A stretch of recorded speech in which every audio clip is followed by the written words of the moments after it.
నమస్తే, welcome to తొలి వెలుగు. రాష్ట్ర వ్యాప్తంగా మహిళా లోకం బగ్గుమంటుంది. ఓవైపు కాంగ్రెస్ పార్టీ ఉచిత బస్సు ప్రయాణాన్ని పెడితే, మరోవైపు ప్రతిపక్ష పార్టీ నాయకులు మాజీ మంత్రి కేటీఆర్ అయితే కామెంట్ చేస్తున్నారు. ఇక ఎల్లిపాయలు ఒలుచుకుంటారో, బ్రేక్ డ్యాన్స్ చేసుకుంటారో మీ ఇష్టం, మహిళకో బస్సు పెట్టుకుంటారో పెట్టుకున్నటువంటి రీతిలో నిన్న కేటీఆర్ చేసిన కామెంట్స్ కాస్త వివాదాస్పదంగా మారినటువంటి పరిస్థితి. ఇప్పటికే తెలంగాణలో ఉన్నటువంటి మహిళా లోకమంతా కేటీఆర్ వ్యాఖ్యలపై ఆగ్రహం వ్యక్తం చేస్తున్నారు. మరోవైపు మంత్రి సీతక్క ఇప్పటికే కేటీఆర్కు కౌంటర్ ఇచ్చే ప్రయత్నం చేసింది. మహిళలు ఆర్థికంగా అభివృద్ధి చెందుతుంటే ఓర్వలేనటువంటి ప్రతిపక్ష పార్టీ నాయకులు మొదటి నుంచి ఉచిత బస్సు ప్రయాణం పైన కామెంట్ చేస్తున్నారు. ఖచ్చితంగా మీరు మహిళలకు క్షమాపణ చెప్పాలంటూ మంత్రి సీతక్కతో సహా కాంగ్రెస్ పార్టీలో ఉన్నటువంటి మహిళా నాయకులంతా కూడా డిమాండ్ చేశారు. ఇక కేటీఆర్ కొత్త దిగొచ్చి ట్విట్టర్ వేదికగా ఎక్స్ వేదికగా ఒక ట్వీట్ చేశారు. మహిళల్ని నేను ఆ విధంగా అనలేదు, అక్క చెల్లెలంటూ కూడా కేటీఆర్ ఒక ట్వీట్ చేసినటువంటి పరిస్థితి. ఒకసారి ఆ ట్వీట్ ఏంటో ఒకసారి చూద్దాం. ఆ ట్వీట్ తర్వాత కొన్ని అంశాలు మనం డిస్కస్ చేద్దాం. ఎస్, కేటీఆర్ చేసినటువంటి ట్వీట్ ఒకసారి మనము తొలి వెలుగు స్క్రీన్ మీద ఎక్స్క్లూజివ్ గా చూస్తున్నాం. నిన్న పార్టీ సమావేశంలో యథాతథంగా చేసిన వ్యాఖ్యల వల్ల మా మహిళా సోదరి మనలకు మనస్తాపం కలిగితే నేను విచారం వ్యక్తం చేస్తున్నాను. నా అక్క చెల్లెలకు కించపరిచే ఉద్దేశం ఎప్పుడూ లేదంటూ కేటీఆర్ ట్వీట్ చేసినటువంటి ట్వీట్ మనం చూస్తున్నాం. సో ఈ ట్వీట్ మీద కూడా అనేక విమర్శలు వస్తున్నాయి. కేటీఆర్ ఎందుకు అనడం, తర్వాత ఎందుకు క్షమాపణ కోరడం అనేటువంటి రీతిలో కేటీఆర్ ట్వీట్ పైన కూడా విమర్శలు వస్తున్నాయి పెద్ద ఎత్తున. ఇప్పటికే ఈ అంశం రాష్ట్ర వ్యాప్తంగా చర్చనీయాంశంగా అయింది. కాంగ్రెస్ పార్టీ నాయకులు ఇప్పటికే వర్కింగ్ ప్రెసిడెంట్ మహేష్ కుమార్ గౌడ్ పెద్ద ఎత్తున మహిళా లోకానికి కాంగ్రెస్ పార్టీ నాయకులకు పిలుపునిచ్చారు. ఎక్కడికక్కడ కేటీఆర్ దిష్టి బొమ్మలు దహనం చేయాలంటూ పిలుపునిచ్చారు. పిలుపు మేరకు ఇవాళ కాంగ్రెస్ పార్టీ శ్రేణులు కేటీఆర్ దిష్టి బొమ్మ దహనం చేస్తున్నటువంటి పరిస్థితి. ఒక్కసారి కేటీఆర్ వ్యాఖ్యలు, కేటీఆర్ చేసినటువంటి కామెంట్స్ పై మాట్లాడడానికి ప్రస్తుతం కాంగ్రెస్ పార్టీ నాయకురాలు ప్రస్తుతం మనతో పాటు సిద్ధంగా ఉన్నారు. ఉమెన్ కార్పొరేషన్ చైర్పర్సన్ శోభరాణి గారు. ఒకసారి శోభరాణితో మాట్లాడదాం. మేడం నమస్తే. నమస్కారం.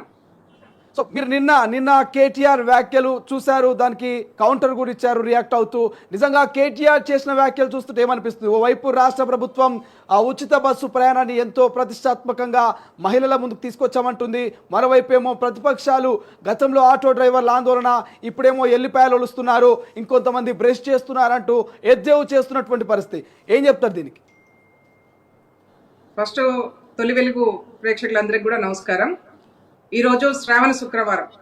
మహిళా లోకం అందరికి కూడా శ్రావణ శుక్రవార శుభాకాంక్షలు తెలియజేస్తా ఉన్నాను. ముఖ్యంగా ఏంటంటే కేటీఆర్ గారు మనం చూస్తూ ఉన్నాము, అధికారంలో వాళ్ళు కోల్పోయిన తర్వాత కాంగ్రెస్ పార్టీ అధికారంలోకి వచ్చినటువంటి తొలి గ్యారంటీ కార్డులలో ప్రధాన అంశంగా మహిళలకు ఫ్రీ బస్ అనేది గౌరవ ముఖ్యమంత్రి రేవంత్ రెడ్డి గారు దాన్ని ప్రవేశపెట్టడం జరిగింది. ఇంప్లిమెంటేషన్ కూడా ఫస్ట్ గ్యారంటీ కార్డు కింద దాన్ని ఆచరణలోకి తీసుకొచ్చాం. మనం ఆ రోజు నుంచి ఈ రోజు వరకు చూస్తా ఉన్నాం. ఎప్పుడు మాట్లాడినా కేటీఆర్ గాని బీఆర్ఎస్ పార్టీ గాని ఆ పథకానికి వ్యతిరేకంగా మాట్లాడుతూ ఉన్నారు. ఎందుకనంటే వీళ్లకు మహిళలకు ఏదైనా చేస్తే ఓర్వలేనితనం కనిపిస్తుందని నాకు అనిపిస్తా ఉన్నది. మేము చూసాము. నేను కూడా టిఆర్ఎస్ పార్టీ ఫౌండర్ మెంబర్. నేను టిఆర్ఎస్ పార్టీ అధికారంలోకి వచ్చిన తర్వాత మొట్టమొదటిసారిగా మంత్రివర్గంలో ఒక్క మహిళకు కూడా అవకాశం ఇవ్వలేదు. సారీ సమయం.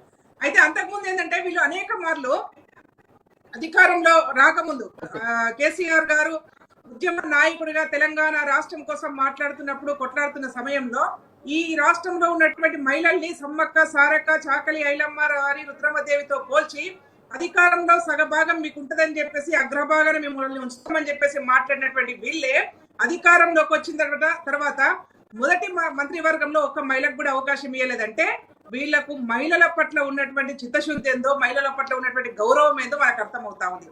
అంతేకాకుండా వాళ్ళ కాంగ్రెస్ పార్టీ అధికారంలోకి వచ్చిన తర్వాత ఏదైతే ఫ్రీ బస్ అని చెప్పేసి కాంగ్రెస్ పార్టీ ఇంప్లిమెంటేషన్ చేసిందో ఆ రోజు నుంచి ఈ రోజు వరకు కూడా పదే కేటీఆర్ కావచ్చు, హరీష్ రావు కావచ్చు, లేకపోతే వాళ్ళకి సంబంధించినటువంటి వ్యక్తులు కావచ్చు, రోజువారీగా ఫ్రీ బస్ మీద కామెంట్స్ చేస్తూనే ఉన్నారు. మేము చూస్తూ ఊరుకున్నాము. ఎందుకంటే వీళ్ళకి కనీసం బుద్ధి వస్తుందేమో చూద్దామని చెప్పేసి. కానీ వాళ్ళ నిన్న మాట్లాడినటువంటి మాటలు, కేటీఆర్ గారు మాట్లాడినటువంటి పదాలు ఏవైతే ఉన్నాయో, ఆయన మాట్లాడినటువంటి భావం ఏదైతే వ్యక్తపరిచిండో ఆయన నీచ బుద్ధికి ఇవే నిదర్శనం. ఎందుకనంటే మహిళలు మనం అంతకుముందు కూడా చూసాం. మామూలుగా ఆర్టీసీ బస్సులలో కూడా ఉద్యోగానికి వెళ్తూ వస్తున్నప్పుడు వాళ్ళ చేతులలో ఉండే వస్తువులు చిక్కుడుగాయలు లేకపోతే ఉంటే కూడా సీట్లలో కూర్చొని వాళ్ళ పనులు వాళ్ళు చేసుకుంటే ఇంటి వరకు వచ్చేవారు. ఎందుకంటే సమయాభావం లేక ఉన్నటువంటి సందర్భంలో టైం కలిసి రాకపోతే ఇంటికాడ పని ఒత్తిడి వలన వస్తున్నప్పుడు పోతున్నప్పుడు ఆ సమయం వేస్ట్ ఎందుకు చేసుకోవాలని చెప్పేసి వాళ్ళు ఏదో ఒక పని చేసుకునే వాళ్ళు. వాళ్ళ పొద్దుగా చేస్తే కేటీఆర్ గారు ట్విట్టర్ మీద కూర్చుంటాడు, నువ్వేం అడుగుతున్నావు, నేను నీకేం పొద్దుపోవట్లేదా అని చెప్పేసి. ఎందుకు నువ్వు పొద్దుగా లేస్తే ట్విట్టర్ గురించి ట్విట్టర్ మీద ఎందుకు కూర్చుంటావు నువ్వు అంటే నీ పని ఏమంత ఉందాతరమైంది. మహిళలేమో చిక్కుడుగాయలు ఒలుసుకున్నా, ఎల్లిగడ్డలు పొట్టు తీసుకున్నా, కూరగాయలు అమ్ముకున్నా అది చులకన చేసి మాట్లాడుతున్నావు అంటే వాళ్ళ పట్ల నీకు ఎంతటి చులకన భావం ఉందో మనకు అర్థమవుతుందని చెప్పేసి ఈ సందర్భంగా నేను తెలియజేస్తా ఉన్నాను. మేము కాంగ్రెస్ పార్టీగా నిన్న అందరం కూడా కేటీఆర్ గారు మాట్లాడినటువంటి మాటలను ఏకపక్షంతో అందరం కూడా ఖండించడం జరిగింది. ముఖ్యంగా ఆయన మాట్లాడినటువంటి వర్డ్ ఏంటంటే క్లబ్బులు పబ్బులతోని బస్సులను పోల్చాడు. తమాషా కనిపిస్తుంది ఆయనకి. ఎందుకు ఆర్టీసీ బస్సులు అంటే చులకన, మహిళలంటే చులకన. ఆర్టీసీ బస్సులలో ప్రయాణం చేసే వాళ్ళు క్లబ్బుల గురించి క్లబ్లలో డాన్సులు చేస్తారా?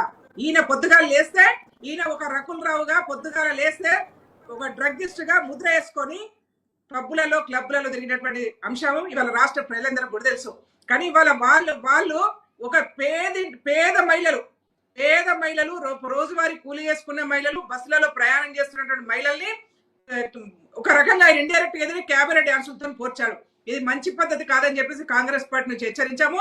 ఇవాళ ఏదో మార్నింగ్ చూస్తాను నేను ట్విట్టర్ లో క్షమాపణ కోరుతున్నట్టుగా మేము చెప్తా ఉన్నాం, కేటీఆర్ బయటికి వచ్చి వీడియో ద్వారా క్షమాపణ తెలియజేయాలి. ఎందుకు ట్విట్టర్ లో తెలియజేస్తా ఉన్నాం, ముఖం ఎందుకు చాటు వేస్తా ఉన్నాం? బయటికి వెళ్తే ఇవాళ తెలంగాణ మహిళలు చీపురుతు గట్టలతో కొడతారు కేటీఆర్ ని. ఏమనుకుంటున్నాడు గాని అంటే మహిళలంటే చులకన భావమా? నీకు ఊరుకునే ప్రసక్తి లేదు. కేటీఆర్ బహిరంగంగా బయటికి వచ్చి ఈ लेटेस्ट फैशन ढूंढने का एंडलेस सर्च ఇంకొకసారి మహిళల పట్ల చులకన భావంతో మాట్లాడనని చెప్పేసి బహిరంగంగా క్షమాపణ చెప్పాలని చెప్పేసి కాంగ్రెస్ పార్టీగా డిమాండ్ చేస్తా ఉన్నాం. ఎస్ శోభారాణి గారు, ఒక్కసారిగా మీరు అన్నట్టుగా మహిళలు ఒకవేళ సమయం దొరికినప్పుడు వెళ్ళిపోయి ఒలుచుకోవడమో చిక్కుడుకాయ ఒలుచుకోవడమో ఇతర ఏదో కార్యక్రమాలు చేస్తున్నారు. కానీ ఎందుకు వరుసగా ఈ ఫ్రీ బస్ అన్నటువంటి పథకాన్ని రాష్ట్ర ప్రభుత్వం అమలు చేసిన నాటి నుంచి నేటి వరకు మొదట్లో ఆటో డ్రైవర్ల ఆందోళన, తర్వాత అక్కడక్కడ మహిళలు జుట్టు పట్టుకొని కొట్టుకుంటున్నారు, ఈ ఉచిత బస్సు వల్ల ఎవరికి ఒరిగేదేముంది అనేటువంటి విమర్శలు వచ్చినాయి కొంత ప్రతిపక్షాల నుంచి విపక్షాల నుంచి. కానీ మహిళలు మంచి అద్భుతమైనటువంటి పథకాన్ని తీసుకొచ్చారు. సామాన్య మహిళలకు రోజువారీగా మేము ఏదైనా పనికి వెళ్తే రోజుకు 30 రూపాయల కన్నా నెలకు 3-4 వేల రూపాయలు మిగులుతున్నాయి, చిట్టీలు కట్టుకుంటున్నాం అంటున్నారు. ఇందులో ఏ వర్షన్ కరెక్ట్ అనుకోవాలి? ప్రతిపక్షాల వర్షన్ కరెక్ట్ అనుకోవాలా, ప్రజల వర్షన్ కరెక్ట్ అనుకోవాలా? మీరేం చెప్తారు అధికార పార్టీ నాయకులుగా? ఇవాళ వాళ్ళు అధికారంలోకి వచ్చి 10 సంవత్సరాలు గవర్నమెంట్ వెహికల్లో తిరిగారు కదండి. మనం ఒకటి మాట్లాడుకుని వీళ్ళకి గతి లేక తిరిగారా? పెద్ద కార్లు వేసుకొని, ల్యాండ్ క్రూజర్లు వేసుకొని ప్రజల యొక్క సొమ్మును వృధాగా చేస్తూ గవర్నమెంట్ వెహికల్లో తిరిగి, గవర్నమెంట్ బంగ్లాలో ఉండి, గవర్నమెంట్ ఫోన్లు వాడుకొని, గవర్నమెంట్ వస్తువులన్నీ కూడా అనుభవిస్తూ వీళ్ళు బాగా బలిసిపోయినారు. అదే మహిళలకు, పేదింటి మహిళలకు, రోజువారీ కూలీ చేసుకునే మహిళలకి మీరు చెప్పినట్టుగా ఇందాక రోజుకు ఒక 200, 300, 400 రూపాయలు నెలకు వరకు ఆదా అవుతా ఉంటే చూసి ఓర్వలేంతరంగా కనిపిస్తుంది. అందుకే ప్రతి రోజు నుంచి మేము చూస్తా ఉన్నాం, మొదటి రోజు నుంచి ఈ రోజు వరకు ఫ్రీ బస్సు మీద కుట్ర చేస్తా ఉన్నారు. ఒకసారేమో ఆటోలను తీసుకొచ్చారు, ధర్నా చేయించారు. ఇవాళ ఆటో వర్కర్లందరూ కూడా కాంగ్రెస్ పార్టీ ఆదుకోవడానికి సిద్ధంగా ఉంది. వాళ్ళని రోడ్డున పడేయడానికి మేము అంత మానవత్వం లేకుండా లేము.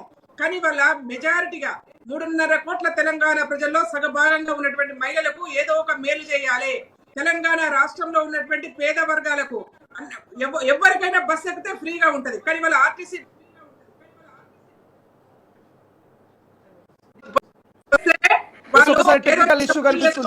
చెప్పండి, చిన్న పనులు చేసుకోవడానికి బయటికి వెళ్తా ఉంటారు. అలాంటి వాళ్ళకి ఇవాళ ఫ్రీ బస్ అనేది చాలా ఉపయోగకరంగా ఉంది. కాలేజీకి వెళ్తున్నటువంటి విద్యార్థులకి ఉపయోగకరంగా ఉంది. రోజువారీ చిన్నపాటి ఉద్యోగాలు చేసుకునే వాళ్ళకి ఉపయోగకరంగా ఉంది. అంటే కేటీఆర్ ఇలాంటి చిన్న వర్గాలకు ఉపయోగం చేస్తా ఉంటే, మేలు చేస్తా ఉంటే ఓర్వలేనితనం అది స్పష్టంగా కనిపిస్తా ఉన్నది. అందుకే వాళ్ళ కేటీఆర్ గారు మాట్లాడుతున్నటువంటి మాటలలో చూస్తే బాగా అహంకారం కనిపిస్తా ఉంది, దొరపోకడ కనిపిస్తా ఉంది. వీళ్ళ తెలంగాణ రాష్ట్ర ప్రజలు వీళ్ళకు గోరి తీసి గొయ్యిలో వేసినా కానీ ఇంకా బుద్ధి రాలేదని చెప్పేసి అర్థమైతా ఉంది. అహంకారం అనగాలి. అందుకే ఇవాళ తెలంగాణ రాష్ట్ర ప్రజలకు మహిళలకు మేము విజ్ఞప్తి చేస్తా ఉన్నాం. ఇవాళ మంచి రోజు, శుభదినము, శుక్రవారము, వరలక్ష్మి వ్రతాలు చేసుకుంటున్నటువంటి మీ అందరూ కూడా ప్రతిజ్ఞ చేయండి. ఇలాంటి అహంకారపూరితమైనటువంటి నాయకులను పాతరేస్తామని చెప్పేసి, ఇట్లాంటి అహంకారపూరితమైనటువంటి వ్యాఖ్యలు మహిళల్ని చులకన చేసి మాట్లాడుతూ ఉంటే ఊరుకునే లేదని చెప్పి తెలియజేస్తా ఉన్నాను. మేము ఇప్పటికి కూడా మళ్ళీ డిమాండ్ చేస్తా ఉన్నాను. కేటీఆర్ గారు ట్విట్టర్ ద్వారా స్పందించడం కాదు, బహిరంగంగా క్షమాపణ చెప్పాలి. లేని పక్షంలో ఎక్కడికి కేటీఆర్ బయటికి వెళ్ళినా మహిళలతో నిరసన జరుగుతుంది. చెప్పుడు దెబ్బలు, చీపుడు దెబ్బలు తినే అవకాశము ఇవాళ ఈ రాష్ట్రంలో ఉంటదని కూడా హెచ్చరిక జారీ చేస్తా ఉన్నాను. ఈ సందర్భంగా మహిళలకు ఒక ప్రశ్న అడగాల్సిన అవసరం ఉంది. ఇప్పటికే ప్రతిపక్షాలు ఎద్దేవు చేస్తుంది, కామెంట్ చేస్తుంది, అధికారంలోకి వచ్చినాక 6 గ్యారంటీల్ని నెరవేర్స్తామన్నటువంటి కాంగ్రెస్ పార్టీ ఎందుకు మహిళలకు 2,500 రూపాయల హామీ ఇచ్చింది? ఇంతవరకు 2,500 రూపాయలు ఎక్కడ దాకా పోయింది? ఇక గృహజ్యోతి అని బిట్ట 500 గ్యాస్ సిలిండర్ ఎట్టిపోయింది, 200 యూనిట్ల కరెంట్ ఎట్టిపోయినటువంటి కామెంట్ చేస్తుంది. సో అధికార పార్టీ నాయకులుగా దీని మీద ఎటువంటి క్లారిటీ ఇవ్వబోతున్నారు? ఇప్పుడు ఆల్రెడీ మనము 500 రూపాయల గ్యాస్ అనేది ఇంప్లిమెంటేషన్ జరిగింది. 200 యూనిట్లకు ఫ్రీ కరెంట్ అనేది ఇంప్లిమెంటేషన్ చేశాము. ఫ్రీ బస్ అనేది ఆచరణలోకి వచ్చింది. మొదటి రోజు నుంచి ఈ రోజు వరకు లక్షలాది మంది మహిళలు ప్రయాణం చేస్తున్నారని చెప్పేసి మనకు కౌంటర్ చెప్తా ఉన్నది. ఇంకా జరగాల్సిందంటే మహాలక్ష్మి పథకంలో వాళ్ళకు 2,500 రూపాయలు మనం ఇవ్వాలి. తప్పకుండా కాంగ్రెస్ పార్టీ 6 గ్యారంటీలలో మేము చేసుకుంటా పోతా ఉన్నాం. నిన్నగాక మనం చూసాం, ఆగస్టు 15 లోపల గౌరవ ముఖ్యమంత్రి గారు రైతులకు 2 లక్షల రుణమాఫీ చేస్తా అని చెప్పేసి ఇవాళ సగర్వంగా చెప్పుకుంటా ఉన్నాం. నిన్నటితో 2 లక్షల రుణమాఫీ రైతులకు జరిగింది. అంటే ఒక్కొక్కటి మనం చేసుకుంటా పోతా ఉన్నాం. వీళ్ళలాగా మొత్తం రాష్ట్రాన్ని దివాలా తీయించి కేవలం వాళ్ళు, వాళ్ళ ఫామ్ హౌస్ లో వాళ్ళ సిబ్బంది, వాళ్ళ యొక్క మంది మార్బలం బాగుండడం కోసం కాదు. కాంగ్రెస్ పార్టీ పరిపాలన అంటేనే పేద వర్గాల కోసం, బీద వర్గాల కోసం, బడుగు బలహీన వర్గాల కోసం ఇవాళ కాంగ్రెస్ పార్టీ పరిపాలన ఉంది. అన్ని వర్గాలకు మేలు చేయడం కోసమే ఇవాళ చేస్తా ఉన్నాం. మనందరం ఇవాళ రైతులందరూ కూడా బ్రహ్మాండంగా విజయోత్సవాలు చేసుకుంటా ఉన్నారు. నాకు అనిపిస్తా ఉంది ఏంటంటే ఇవాళ బీఆర్ఎస్ పార్టీ వాళ్ళ పార్టీ మనుగడ అనేది 0% ప్రశ్నార్థకంగా మారిపోయింది. ఎందుకంటే ఒకవైపేమో రైతులు 2 లక్షల రుణమాఫీ చేసుకొని బ్రహ్మాండంగా ఆనందంలో ఉన్నారు. ఇంకోవైపు మహిళలకు ఫ్రీ బస్ ఇచ్చినాం, 500 రూపాయల గ్యాస్ ఇస్తా ఉన్నాం, 200 యూనిట్లకు ఫ్రీ కరెంట్ ఇస్తా ఉన్నాం. ఇంకా మా వైపు నుంచి జరగాల్సినటువంటి ఏవైతే హామీలు ఉన్నాయో 6 గ్యారెంటీలలో తప్పకుండా ఇవాళ కాంగ్రెస్ పార్టీ చేయబోతా ఉంది. అందుకే ఇవాళ రాష్ట్ర ప్రజలలో ఏంటంటే అదే కాంగ్రెస్ పార్టీ వచ్చిన తర్వాత పేద వర్గాలకు, బీద వర్గాలకు వీళ్ళందరికీ కూడా ఉపయోగం జరుగుతా ఉంది. టిఆర్ఎస్ పార్టీలో మనకు ఏమి జరగలేదు, కేవలం ఫామ్ హౌస్ లో ప్రగతి భవన్ తప్పిస్తే ఇవాళ రాష్ట్ర ప్రజలకు ఒరిగింది ఏమి లేదు. కాబట్టి ఇవాళ ప్రజలందరూ కూడా వాళ్ళని పక్కన పెట్టే ఆలోచనలో ఉన్నారు. కాబట్టి ఆ ఫ్రస్ట్రేషన్ లో కేటీఆర్ కు ఏం చేయాలో పాల్గొనేటువంటి సందర్భంలో వీళ్ళు ఈ విధంగా మాట్లాడుతున్నారని అర్థం చేసుకోవచ్చు. మేము మళ్ళీ చెప్తా ఉన్నాం, కేటీఆర్ ఒళ్ళు దగ్గర పెట్టుకొని మాట్లాడు. తెలంగాణ రాష్ట్ర మహిళల జోలికి వస్తే ఖబర్దార్ హెచ్చరిక జారీ చేస్తా ఉన్నాం. ఇంకొకసారి మహిళల పట్ల గాని, మహిళల ప్రయాణం పట్ల గాని, మహిళల గురించి గాని నువ్వు చులకనగా మాట్లాడితే మాత్రం మంచిగా ఉండదని చెప్పేసి కాంగ్రెస్ పార్టీ నాయకురాలుగా హెచ్చరిక జారీ చేస్తా ఉన్నాం. Yes, thank you so much Shobharan garu. మనతో పాటు ఇక లైన్ లో అబోయు బాలకృష్ణ కాంగ్రెస్ పార్టీ నాయకులు.